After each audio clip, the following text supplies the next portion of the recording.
And hey, Lab Coat agents. Hope you're having a great, awesome day. We've got an amazing guest with us, Sam Khorramian. Did I pronounce that right? I don't want to mess it up. All right. You did great. Dude, I love you, brother. It's nice to have you on. It's about time, dude. I know. Feeling is mutual, dude. Love you to death. For those of you who don't know who Sam is, I'll do a quick little intro. Sam owns one of the fastest growing real estate brokerages in the United States. He happens to be in San Diego right now. That's where his headquarters is. He also has another office out of Sacramento that Sunit Agarwal is running, and you all know Sunit as well. And you're consistently on the Inc. 500 list, which is beautiful to see, dude. And thanks, congratulations on that.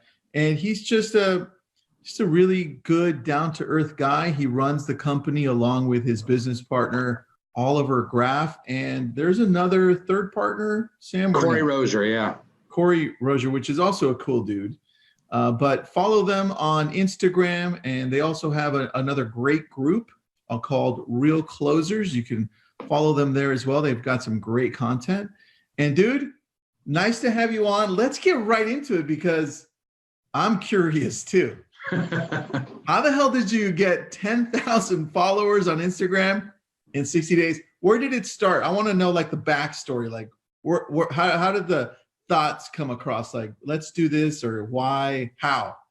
Well, I'll tell you a couple of things that sparked it. One, and I think that a lot of people will understand this, is I was mad embarrassed about my Instagram, dude. Like, dude, we all are. Don't worry about it. Yeah, I was just like, I didn't even want to post because, I maybe it was ego, maybe it was whatever, but I was embarrassed. So I knew I had to change something. And a couple of things I heard and saw really sparked the motivation. I'll just share two of them with you real quick. One, Grant Cardone, who I follow.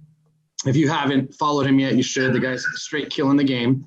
Yep. Grant Cardone said in a conversation with Frank Kern, he said, dude, you have to remember that people give in to the person they see the most. Because the topic of conversation is, Grant, like, you post so many times per day. And Frank was kind of busting him up about it. He said, why are you doing that? And he said, it's very simple. For me, I understand that people give in to the person they see the most. So fast forward a couple weeks later, I'm shopping at Target. My son won a little, we do these prize box things at home. If he does enough things, he gets a prize. We're at Target, and my son, over everything, over Disney toys, over Mattel toys, over everything, he ends up picking this big mystery egg up from a kid named Ryan's Toy Review on YouTube. You probably heard I know that, dude. And this egg, Tristan, was $40, and he had no idea what was in the egg. He wanted the egg because why? Because he gave in to the person he saw the most. He watches this guy, Ryan, and if it's cool enough for Ryan, it's cool enough for him. And I watched my son be more giddy about a mystery egg that was full of crap. Dude, but it's by the dude. So. But it's by the dude. And I'm sitting there at checkout, and I'm like, it hit me. I said, holy crap, this kid, 7-year-old kid, stole a $40 transaction from billion-dollar corporations like Disney and Mattel. And it hit me. I'm like, it's because you give into the person you see the most. So for us as agents or brokers or lenders or whatever you're doing, you have to know, and you already know this, that the future of this business is about building a brand that causes people to want to work with you. Yep. So I started to do a lot of research. I dissected what Grant Cardone is doing. I dissected what Gary Vee is doing. I dissected what our friend Sharon Srivatsa is doing. And I just started paying a lot of attention to pages that I thought were doing well. And I told myself, I'm going to run for 60 days and I'm going to go hard. And what I ended up finding out is I don't know what actually worked, because on Instagram, you can't figure out, this thing or this thing is really what pushed the needle. So then I ended up writing an article about the things that I did and how it affected my page. very transparently saying, look, I don't know which one of these moved the needle, but I know that the combination of these things is what has, in 60 days, took me from 2,500 to over 13,000. And now 2 months after that, I think I'm just over 21,000. Damn, man, that's pretty monstrous to do. Yeah, it's kind of crazy. So I got some insights and things that I'll share with the group as to what I did and how we can all do it. All right, now, are you going to give us all your secrets? Because I want them all. I'm going to give it all, dude. I'm going to give it all. I love it, dude. We have over 100 people watching right now on LabCode, so. Nice. Hello, everybody. Let's get going, dude. Tell me the good stuff. I know you have a presentation. Do you want to go dive into that, or do you want to just kind of free form it and then go? How about a little bit of both? Let's do that. Okay. So first thing that I'll start with is Gary Vee did a video, and everyone should watch it. It's called his Instagram $80 strategy. Okay.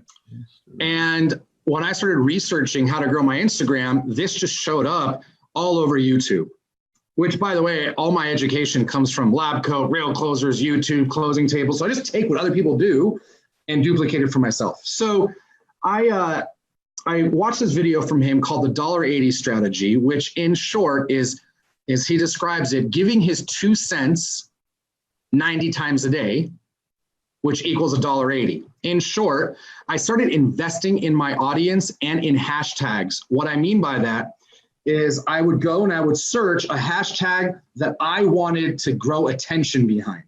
So if someone typed in real estate agent training or whatever it is, I would go into that hashtag and I would look at all the different threads, and I would go onto people's page that I don't even follow, and I would leave a genuine comment about the post that they're making. So I want you to think about this. Everybody on Instagram has the same challenge. They want more engagement. They want more likes. They want more comments. And when they get it from someone that they don't know, I realize that they start figuring out, who is this Sam guy that's giving me love? I don't even know this guy. So I started to do 2 things. One, I would start trolling these hashtags that I wanted to be, known in front of. And I would just literally open up the feed and I would read the post and I would leave a genuine comment, not just a thumbs up, not fire emoji. Like, I would speak to the post. And in the video that you'll watch, like, he actually breaks it down and he gives an example for a local real estate agent that you can actually, in Instagram, you can go into the discover feed, the search feed, searching hashtags, and you can search by geolocation. Yep. You can search people in San Diego and start leaving comments on their posts.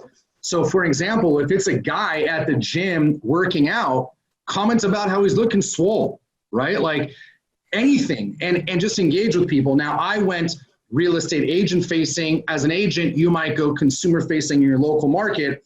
So one is I started to comment on other people's posts I wasn't following. And 2, I started to comment and engage a lot more on the people's posts that I was following.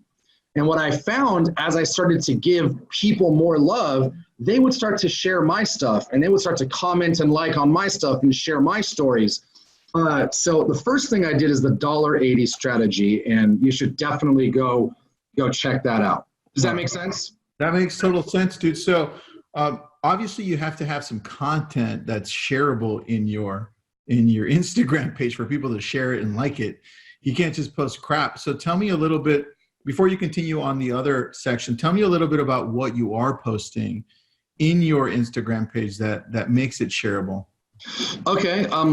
Let me actually go to that part of the presentation. It's a little bit further down and we could just talk about it. Okay. So there's 2 things that I think really made a big difference for me.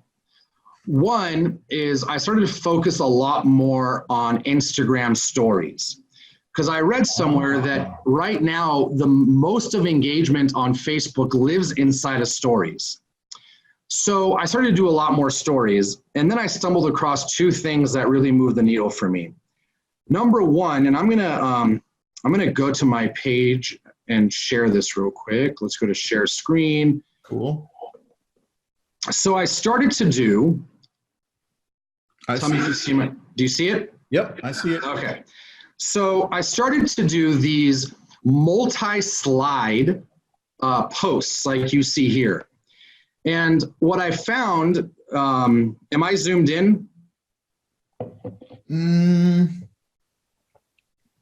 I see. Okay, now I see it. Okay, cool. So here's 2 examples of posts that I did, and there's a couple of things here that are important. One, I realized that my stories, if I did a single post and then if 10 minutes later or an hour later I did another post, I saw that there was a big drop, like one would get 1,000 views, the new one would maybe get 500 views. So I thought, okay, well, maybe I need to break my posts into multiple slides so I can keep engagement moving forward. So what you see here is the top one is a 5-slide post that I could have done on one, but instead I broke it up into 5. So the first one was 4 critical keys of success with a little arrow that insinuates go next. And then number 1, attitude. Number 2, expectations. Number 3, activities. Number 4, actions. So when I started to do this, I was paying attention to my views and I saw that people were staying on the whole time. So they're actively like reading my posts. And if they're going through and not moving past to the next person, that said to me that this is content people are liking. And then I slowly started to see that they were sharing this in their Instagram stories and starting to tag me in it. Does that make sense? Dude, I love this. It's very reminiscent of what Seth Godin does with his little short, he calls them short little books. They're literally like 4 or 5 slides. Yeah. And so this is cool. So I'm going to pause you on this one just to help out the agents. Who do you have create this for you? Great question. Also, I have a slide later that I'll show you. Because I wanted to prove to myself that I could do this and prove to our agents that they could do it, for the first 60 days, I did everything myself inside of Canva or straight inside a story create content section. Okay. So the top one you see, the black ones, are literally just going into Instagram and going to the part where it makes it a black screen like you see here. Really easy. Yeah. Really easy. And then I would search for GIFs. And these things that you see here, like this guy dancing, he's in a good mood. Expectations, I don't know what I did. So I would find images that I thought applied. The other one on the bottom, I made this straight on Canva. And what I do here is, so really what this was, I search for like quotes that motivate me. So the quote that I saw was the person on top of the mountain didn't land there. And I thought to myself, well, okay, well, what did he do? Well, he worked his face off and he worked really hard. So I made another image, as you can see, of a guy climbing the mountain. And I said, okay, so the next time you feel like quitting, do whatever it takes to keep hiking. So all I do is I'm taking singular thoughts or multiple thoughts, as you see above, and trying to break them up into multiple slides.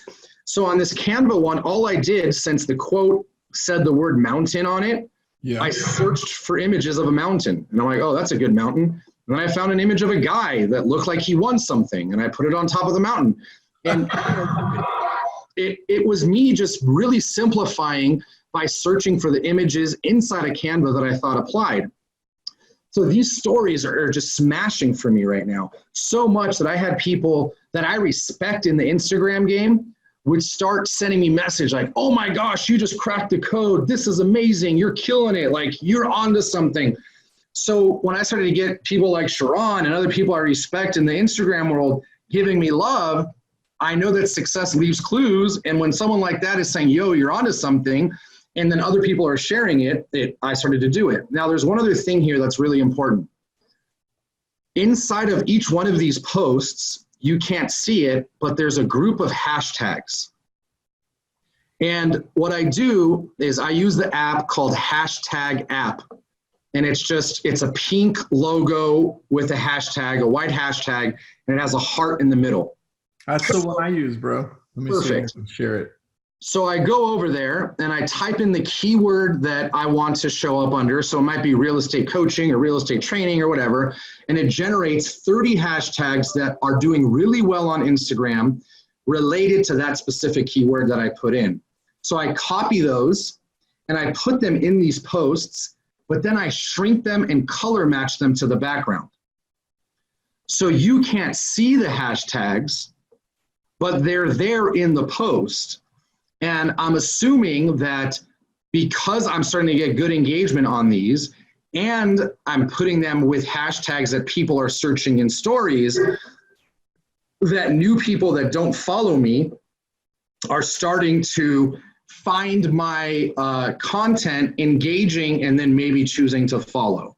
Does that make sense? Makes sense. Where are you putting the hashtag so people understand that? So if we look at this, let's just say this first one up top on the top left, 4 critical keys of success. I probably put the hashtags underneath the arrow somewhere, like the yellow arrow. Underneath that, there's probably, I'm assuming that's where it is. I made this post a while ago. There's probably 30 or so hashtags relatively close to the arrow sign. But then inside of the text function in stories, there's the dropper tool that lets you do color matching. Yeah. So I use my fingers to shrink it, squeeze it smaller, and then I color match it. So on every one of these posts, there's hashtags living somewhere in there. But, oh, excuse me. But the user doesn't see it. Got it, because you color matched it to the color scheme in the back. Color matched it to the color scheme. So the mountain one, I remember doing this one. I color matched it to the white next to the guy with the flag, and I just shrunk it down really small, color matched it to that exact white, and it's just living there. Dude, I love that. Thanks. That's a beautiful hack, by the way. Thanks, dude. I think Sharon might have taught me that one. So then I started hashtagging like crazy. And one of the other things that I learned in this process is hashtags are everything. Like hashtags are the Google of Instagram. This is how people find you. And what I started to see a lot of people do is they were making hashtags that are more specific to them versus what the consumer is looking for. So they would hashtag like Sam Khorramian, hashtag badass realtor in San Diego, hashtag, if you don't know, now you know. All of these things I think people are doing as content. And I realized that no one's searching at least what I'm trying to show up under Sam Khorramian. I wanted to show up for people that are looking for the message that I have. So if I'm a San Diego real estate agent, I'll probably do San Diego real estate. I'll probably do first-time home buyer San Diego.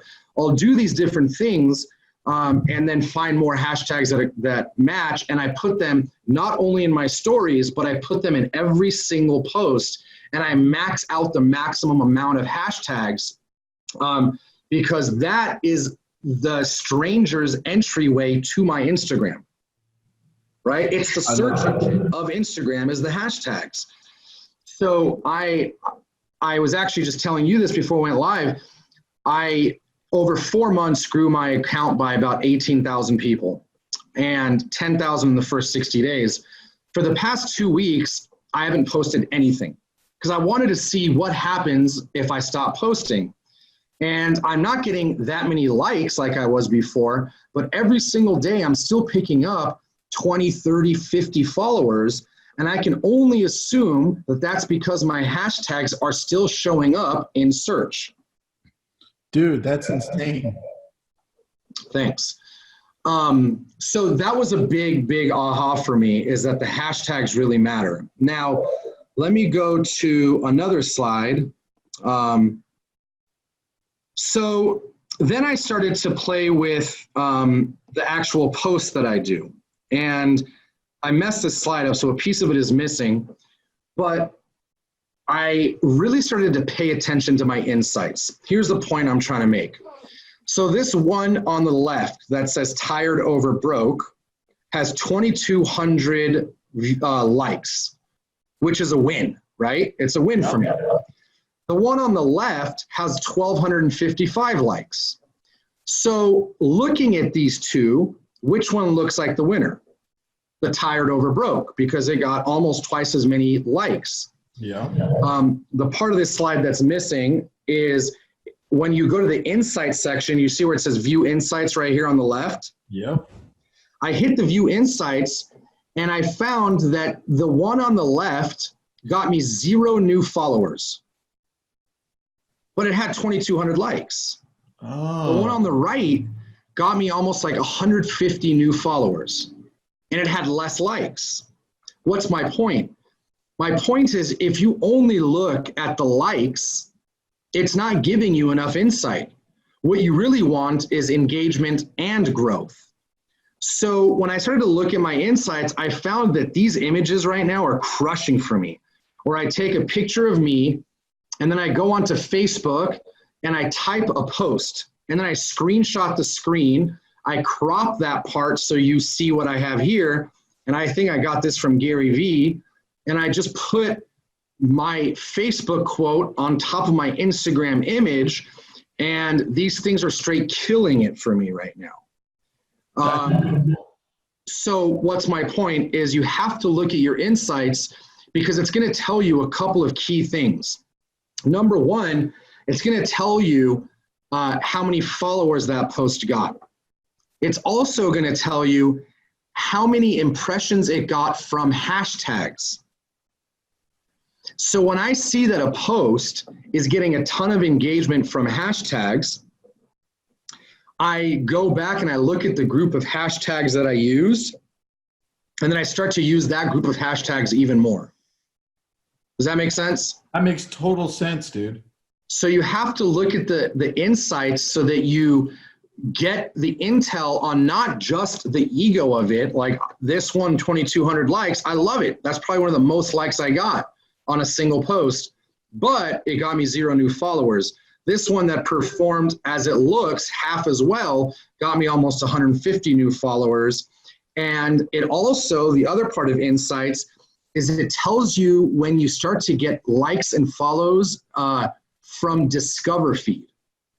Discover Feed is, when you go to the little magnifying glass icon, yep. And whatever defaults before someone searches a hashtag, that's Discover Feed.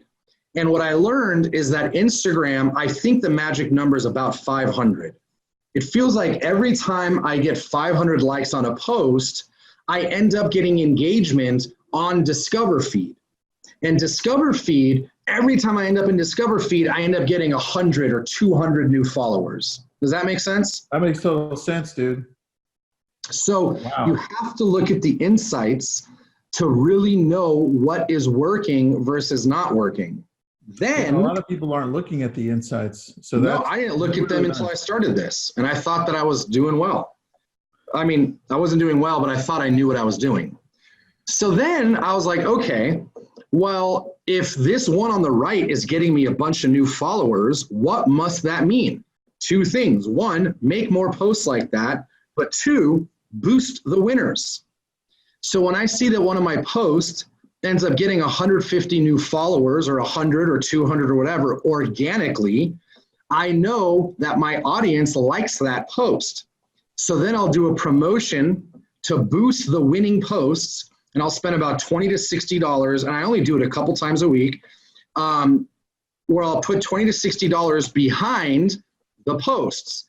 So as you can see here, this is one that I boosted. I screenshotted it. I come in here. This thing was doing well for me. There's another lesson here, Tristan, too. What the ego doesn't like, but I found that these posts that don't have my ugly face on them, and they're straight info posts, like information graphics, outperform almost everything in terms of followers. And that's a new follower doesn't give a damn about me. My existing followers probably do. So I started to make a lot of these infographic type posts where I would take a quote or an idea, I would turn it into an infographic. So anyways, I boosted this post. I spent, I think, $30, you can see here, over 60 days. All right. And this post ended up, let me move this, for $15, it got me 45 new followers, which is, I believe, it comes out to something like 20 cents per follow. Wow. 20 cents for a follower is nothing. But the only reason I was able to get 20-cent followers, or whatever that math is because I was only boosting the ones that I saw on Insights were already doing really well. Oh, 30. So these ones cost me 33 cents for a follow. That's insane. The research that I got says if you can get followers for less than $1, you're winning. So that's 300 times winning over $1. So I'll boost these things, and it always works this way, dude. Like for the first $5, I'll get like 10-cent followers. And then the next $10, I'll have like 20-cent followers. The longer it lives, the more expensive it ends up getting. So as I start to see that my overall cost of followers starts to go above the 30 or 40 cents, I end the post. I don't let it live for the whole 6 days or 30 bucks. Smart, man. So this one started, I forget, I want to say it started at like 11 cents per follower. When it broke 33 cents, I was like, okay, time to turn this one off and start a new one. So I spent 15 bucks on this. I got 45 followers. That's a major win for me, dude. Like 33-cent followers is almost free in my world, right? But again, what do most people do? One, they just post without looking at insights. Then if they do boost the post, they'll let it live the whole time without going back and looking at the numbers. I just thought, well, let me get it while it's cheap. And when it starts to get expensive, I'm just going to turn them off. You with me? I'm with you, dude. I have a couple of questions here Go from ahead. the audience here. Hold on, let me scroll up. Here's a silly question. She said, Vanessa Noble says, when does this ROI? So maybe you can explain the ROI on this, the return on investment for you. Well, I think that that's a factor of what you are looking to achieve. For me, I'm not trying to sell anything. So for me, I'm trying to get my personal brand built. I want to be on more stages. I want to be on more webinars. I want to be on more podcasts. So I found that as soon as I started doing this, I started to have a ton of people just reaching out to me and asking me if I could be on their podcast. So for me, the ROI was fairly quickly. I have another agent in our company. She has grown her Instagram to 18,000 followers. And I said, okay, so what's the ROI for you? And she said, well, I realized that my Instagram wasn't getting me transactions from consumers, but it was getting me referrals from out-of-state agents. So she said she does about 15 deals a year from getting referrals from out-of-town agents that follow her on Instagram and think she's a badass realtor. So for her, the ROI is huge. If you could forget 15, just say if you could get 5 referrals a year and, you know what I mean, make an extra 50 grand or 30 grand or whatever your commission is on those 5 deals, that's a major freaking win. That's a huge win. And it just starts to compound on itself. So for you specifically that asked the question, I don't know when your ROI will be, but I will tell you this. Everybody is trying to ROI quick. So that means everybody quits faster than they should. Because I look at Instagram very much like a farm. If I'm farming a neighborhood, am I going to farm them for 2 months and expect to get ROI? Heck no. Like I'm going to be farming them for 13 months before I'm expecting to get any ROI. So my advice to you would be real with the fact that it will work. It will work. That's why everyone's there. But then be patient and consistent enough to allow it to happen for you. So I think that for everyone, it's different. Dude, I love that. So a lot of people we still have over 100 people watching, so you have everybody's attention. Nice. And a lot of great comments. So in regards to, I have one question earlier. I'm trying to scroll through, but I can't find it. It was about, let me see, dude, on the search. Do you use mobile or desktop? That's an easy answer.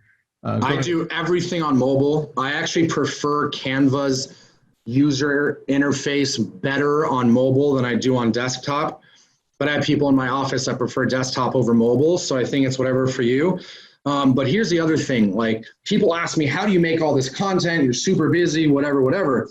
For me, content creation time is 2 times. One is at the end of the day when my wife turns on Real Housewives or whatever, I'm laying on the couch, and instead of playing my games or digesting content from Gary Vee or whatever, I just start making a bunch of posts.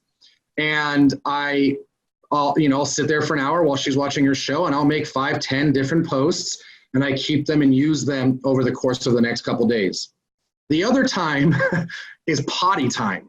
Like if that's the best time. Dude, I'm making content. Sorry for the visual, but I looked at my downtime and I said, anytime that I'm sitting there and I'm playing on my phone, instead of searching Instagram, searching Facebook, I'm just going to make content. So I open up Canva and I start to just create stuff. And I'll tell you, in the first week, it's hard. A week later, you start to learn how to maneuver your way through Instagram. I'll tell you right now, dude, like, someone gives me a quote or an idea, within a few minutes, I can make a pretty badass post about it, just through using Canva. And I will say I upgraded my Canva account. I don't know how much it is, like $10 a month. Not expensive. Yeah, and it gives you way cooler graphics that you can use versus the free account. I do agree. Yeah, I agree. Another question. There's a few questions, man. The other question is, you mentioned that you were searching for Instagram hashtags. Yep. You mentioned the app that I use too. Let me open it up. It's called Hashtags, and it's pink, yep. And it has a little heart right in between the hashtag. But in regards to finding hashtags that you want to follow, where do you go on Instagram to find that? So I'm assuming that the person that asked this question is speaking in reference to the $1.80 strategy. Yeah, that's what they're okay, doing. So I'm gonna troll the hashtags that I see get me the most engagement in my insights. So remember earlier I was saying I'll look at like this post, for instance, and the one on the right got me a ton of followers, which tells me that they found me through the hashtags. So those hashtags are in line with people that probably like my message. So then I go search those hashtags and do the $1.80 strategy on the hashtags that bring me the most results within my posts. Got it. Does that make sense? That makes total sense. Love it. Yeah. And then I'll also, another nugget there before I forget. So then when I start to see groups of hashtags becoming my winners, I take that group of hashtags and I make a keyboard shortcut inside of my phone so that I can quickly and easily use that hashtag group without going back into the app and copying and pasting. So I'll go into my keyboard tool inside of my iPhone, I'll create a shortcut, and I have my rhythm of, for me it's letter of the alphabet and then E. That's just what I did. So I have AEE, BEE, TEE, and I start to like save my hashtags as keyboard shortcuts, but only after I know that group of keywords is performing well for me. And then I'll just keep repurposing those groups of hashtags. And that's been a major win for me. Dude, that's so easy also. Good hack. So easy. Good hack. How many times were you posting a day normally? All right, great question. So one of the first things I realized is, and let me find the slide. I don't know where it is, so I'll just answer it. So I digested Grant Cardone. I said, how many times is this guy posting?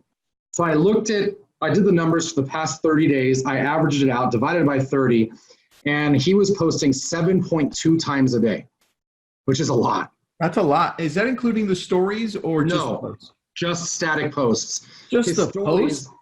Just posts, 7.2. Oh, damn. I'm falling behind, Sam. Yeah. And I was doing before I started, I was doing one a day, one every other day. Dude. So I said, look, I'll try to work my way to 7, and I started at 4.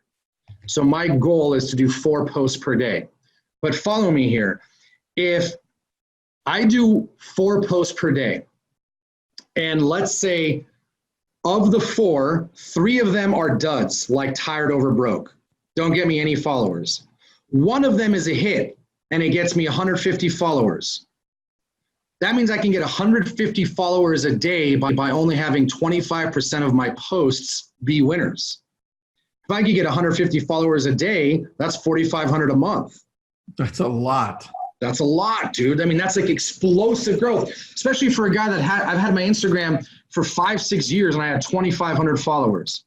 The moment I started posting like crazy, using hashtags like crazy, doing the $1.80 strategy like crazy, like, dude, like my it's just growing. And it must, to me, again, it says consistency matters. So true, man. It goes back to that first line that you used from Grant Cardone, which is people give in to the people they see the most, right? Same thing. That's it. There's another question from the audience here. There's a few. Now I found them all. Does the day and time matter of when you post? I read somewhere, this also might have come from Sharon, to use 7 a.m., 11 a.m., 3 p.m., and 7 p.m. So that's just what I use. Okay, easy. Do you set an alarm on your phone like ding, ding, ding, it's time to post? No, but because for me, I'm in meetings like back to back every day that I don't want my alarm going off in the middle of these meetings.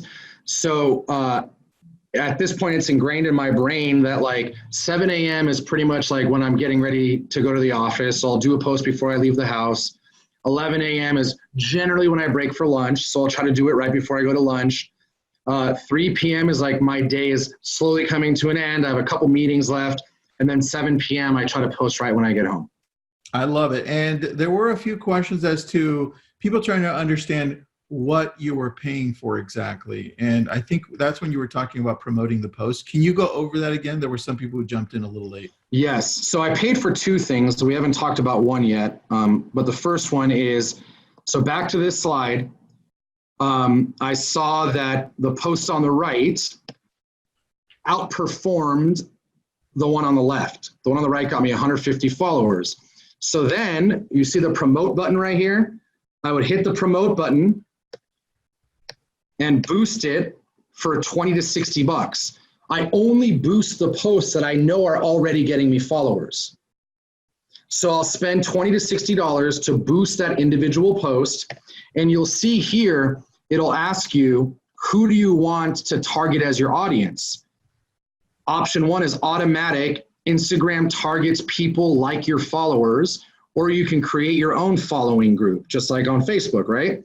So I just go for the automatic. I'm thinking, okay, well, if there's 10,000 people that like my ugly mug, there's got to be another 10,000 people that do, and they're probably the same type people. So I just hit automatic. I set my budget, I boost it, and then like I said, I let it run until I start to see I'm breaking, also go till about 50 cents before I turn it off. But I realized almost every single time for the first few hours or days, it's 10 cents, then 20 cents, and then it gradually gets more expensive. So as it starts to get more expensive, I just turn it off, and then I'll take that remaining budget and do it behind another new post that got really good followers. Love it. So I'm sure there'll be some questions on that. So while we're on the topic of spending, real quick, I just want to help everybody. When I started this, years ago, I saw a video by Ty Lopez. Not a big fan of his, but he said something that really stuck with me. He said, people are more likely to follow a page based on its followers. The more followers it has, the more likely people are to follow it. And I know that that's true for me. Like if I see Tristan's post and don't know who Tristan is, I end up on his page and I see he has 2,000 followers. I'll be like, oh, Tristan's just a regular dude. But if I go on his page and I see he has 20,000 followers, I'm gonna be like, wow, this guy's legit, I must follow. So before I started any of this, I bought some shout outs. And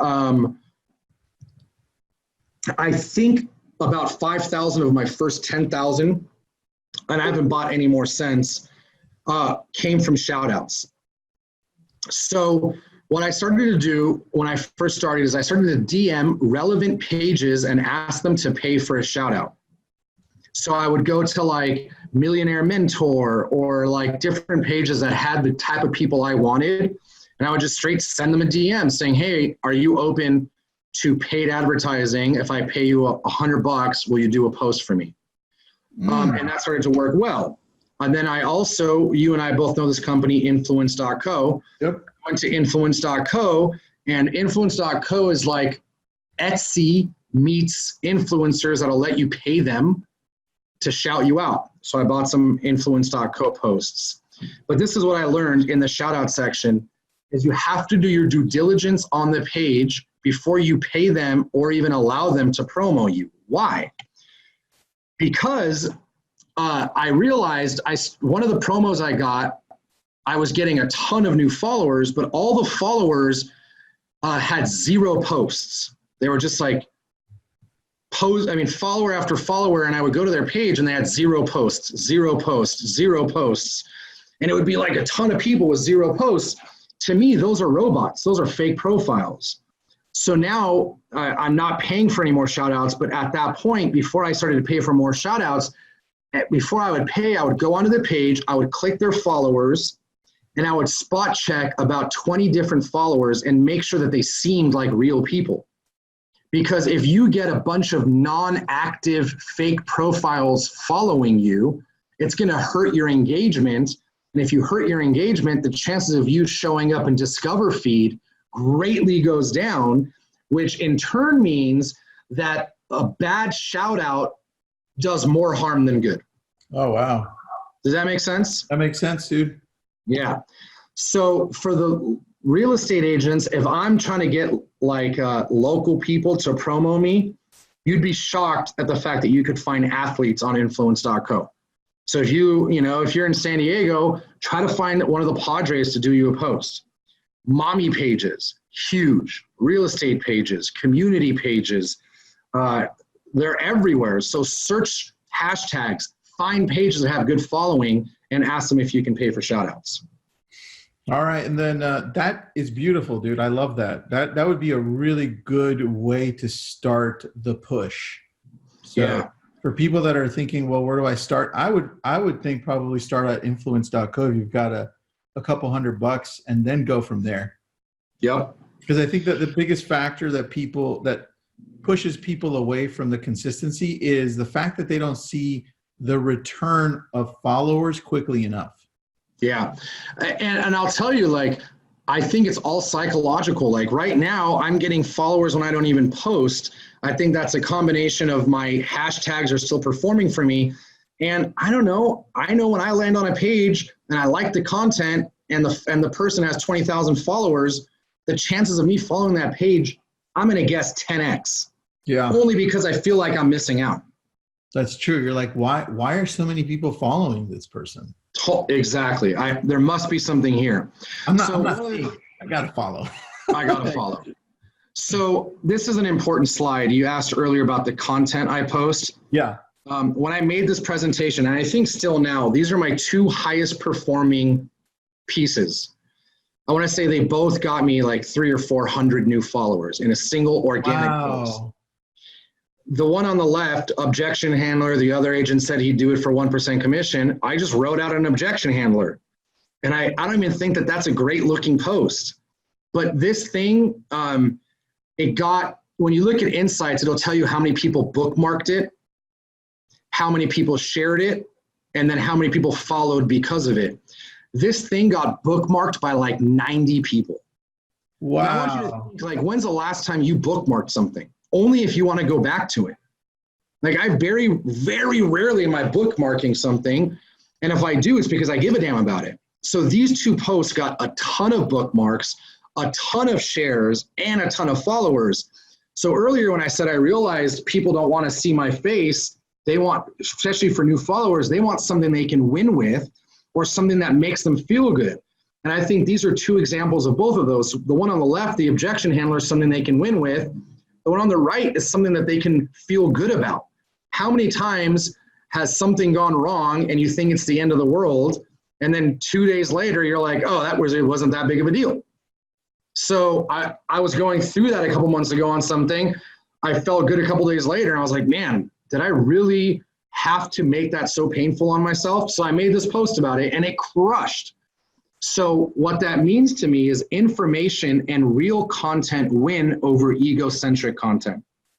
Dude, that changes a lot. And I love the branding that you have, which is the 9th 0, which goes along with what you're saying, which is it's not very egocentric. It's just a brand. Yeah. So the other thing too is I'll say, I don't know if this helped or not, but I'm assuming it's part of the equation. I noticed that like all these Instagram pages that were doing well, had their handle on the posts. They would always put their handle on the post, but I always thought it looked a little cheesy.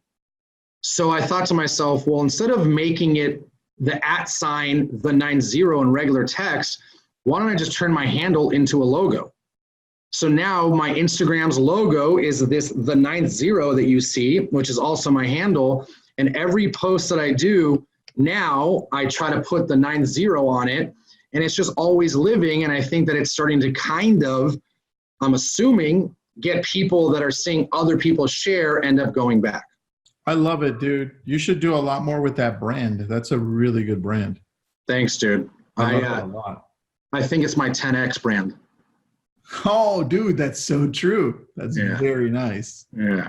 Good job on that, dude. All right. So a lot to process. So let's end it with one question for you. What are you doing next on Instagram that you're excited about? I've realized that my talking head videos, which I do a lot of, aren't getting that much engagement compared to like static posts. So I don't know why, but then there's a guy named Jason Capital who spoke at Closing Table, and he shared his posts that are doing the most engagement, and he classified them into two things, and now me and my team are working on developing this for me. One is his whole concept on reality sells over everything. So what he's doing, instead of straight talking head videos, is he's doing 60-second audio riffs inside of his phone's audio recorder. Okay. So he'll just record something, and then his team will take the audio and put it on top of B-roll of him on stage, of him working with clients, of him getting, walking into the office. Oh. And he said that those posts are killing it for him. And his concept is that they're working because it's reality meets content. And his whole theory was, how engaging is a face that's just talking to you? Not very engaging. But how engaging is someone working with people, having conversations, walking on stage, whatever it may be. So I'm really excited, and my team is now making a bunch of just B-roll content with audio on top of it. Are you guys captioning it as well? Yes. And also I found this new app, which is a game changer. Let me pull it up in terms of captioning. Until literally a week ago, I couldn't find an app that would caption on the fly. And on mobile, there's an app called Clips, CLIPS. Oh, Clips. yeah. Yeah. Clips, I think, is an Apple app only, though. Okay. Yeah, I'm an Apple guy, so. Yeah, me too. They've actually been modifying that over the last 2 years until it's been super awesome. But let me make sure we're talking about the same one. Just in case those that are listening say, oh my gosh, it's Apple only. We have a solution. Throw your Android phone on the floor and smash it. Yeah, and also, I don't really know that you can trust someone that uses an Android, so. I know, dude. That was a joke. Don't get mad, guys. Let me see here. Just turn out. I have one question as I'm looking for this. What did you use to turn the handle into a logo? Did you use Canva? Yep, I used Canva, and on the upgraded account, it lets you save an image as a PNG. So I made the logo in white and in black and in gray as a PNG with no background. And then inside of Canva, when I'm using Canva, I just will go to my images. I'll find the image with my logo, and I'll drop it at the bottom like you see there. I love it. Good job on getting creative there. And yes, it is so Clips is an Apple app. So Apple did create it. They're the developer. So as far as I know, it's always only been on the App Store for iOS. Yeah. But it's an amazing app. Yeah, I will say that I know statistically 80%, and you guys probably talk about this in the group all the time, 80% of videos right now are being watched without audio. Yes. So if you don't have the clips, you're just missing out on a huge opportunity. 100%. Let me put that link on there because some other people were asking for it. Dude, you finally right now just dropped it to under 100 people watching. That's messed up, guys. Should I give you one more nugget? Okay, I will. One more nugget, bro. Come on. Engagement groups. Engagement groups, I think, are everything. Why? Because I want to show Facebook that people like my content, or Instagram. And if Instagram sees that people like my content, the chances of me showing up in Discover feed are really high. So I heard about engagement groups. So I went onto Facebook and on the internet and I researched Instagram engagement groups and I joined a couple.